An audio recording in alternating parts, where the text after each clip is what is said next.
មកដល់ទីតាំងមកកន្លែងទៀតហើយផ្ទះនេះទំហំ3ម៉ែត្រគុណនឹង6ម៉ែត្រអត់បន្ទប់ទឹកមកដល់ភូមិវាលពងភូមិរត់ការតភ្នំក្រវាញខេត្តពោធិ៍សាត់ចិត្តជើងភ្នំរកាតបាទជំរាបសួរពុកម៉ែបងប្អូនថ្ងៃនេះផ្ទះចល័តស្រុកសេះសន្ធរបានរៀបចំរួចរាល់ຂະຫນາດផ្ទះដែលមានទំហំ3ម៉ែត្រគុណនឹង6ម៉ែត្រជាប្រភេទផ្ទះទាបអត់បន្ទប់ទឹកនៅខាងភ្នំក្រវាញខាងខេត្តពោធិ៍សាត់ឥឡូវនេះក្រុមការងារខាងផ្ទះចល័តស្រុកសេះសន្ធរយើងខ្ញុំបានបាញ់ថ្នាំសម្អាតរួចរាល់ហើយនឹងតប្រព័ន្ធភ្លើងរួចរាល់អស់ហើយក៏ទទួលបានលុយពីម្ចាស់ផ្ទះរួចរាល់ហើយដែរហើយមួយរយៈពេលនេះគឺខាងផ្ទះចល័តស្រុកសេះសន្ធរទទួលបានຂະຫນາດគ្រប់ຂະຫນាតប៉ុន្តែຂະຫນາត3ម៉ែត្រគុណនឹង6ម៉ែត្រហ្នឹងមានការកម្មង់ច្រើនពីខាងអតិថិជនគ្រប់ទិសទី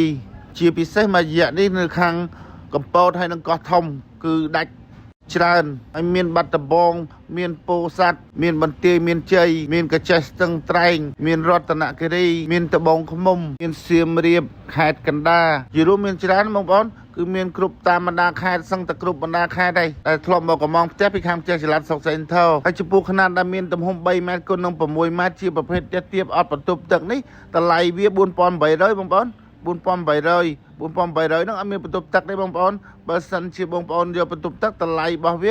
5400ហើយខាងផ្ទះចល័តស្រុកសេះសន្ធរយើងខ្ញុំប្រើប្រភេទឈើលេខ1ទាំងអស់ណាបងប្អូនគឺប្រើគ្រឿងរនុកអនងទងផ្លានបកងដាណៃប្រើសាឡៅក្តារក្រានចាំងពីណានប្រើសក្រំសសោប្រើផ្ចឹកហើយបងប្អូនអាចអត់បាញ់ថ្នាំចាំទៅបាញ់ថ្នាំនៅទីតាំងដើម្បីអ្នកស្រុកអ្នកភូមិមើលពីគុណភាពឈើហើយបងប្អូនបានមើលច្បាស់ពីគុណភាពឈើដែលខាងផ្ទះចល័តស្រុកសេះសន្ធរយើងខ្ញុំធ្វើជូនគាត់បានណាបងប្អូនគឺយើងយកទៅបាញ់ថ្នាំនៅទីតាំងតែម្ដងក៏បានដែរឬមួយក៏បងប្អូនខ្ជិលឲ្យប្រវាក់ខ្ជិលឲ្យយូរអានឹងបងប្អូនឲ្យខាងផ្ទះចល័តស្រុកសេះសន្ធរយើងខ្ញុំបាញ់ថ្នាំឲ្យរួចរាល់តែម្ដងក៏បានដែរព្រោះខាងផ្ទះចល័តស្រុកសេះសន្ធរយើងខ្ញុំឲ្យទៅលើគុណភាពឈើហើយមានតែ3ប្រភេទហ្នឹងទេបងប្អូនមានគុណភាពឈើតែ3ប្រភេទហ្នឹងទេហើយបងប្អូនដែលស្គាល់ឈើពី3ប្រភេទហ្នឹងបងប្អូនអាចនឹងដឹងថាគុណភាពវាបែបម៉េចហើយឥឡូវនេះខ្ញុំនាំបងប្អូនទៅមើលផ្នែកខាងលើនៃប្រភេទផ្ទះដែលមានទំហំ3ម៉ែត្រគុណនឹង6ម៉ែត្រនេះគឺខាងមុខផ្ទះគឺយើងយកវេរ៉ាំដាទំហំរបស់វា1ម៉ែត្រកន្លះ1ម៉ែត្រកន្លះគុណនឹង3ម៉ែត្រសម្រាប់មើលទេសភាពនៅផ្នែកខាងក្រៅហើយមានកៅអីអង្គុយលេងមួយ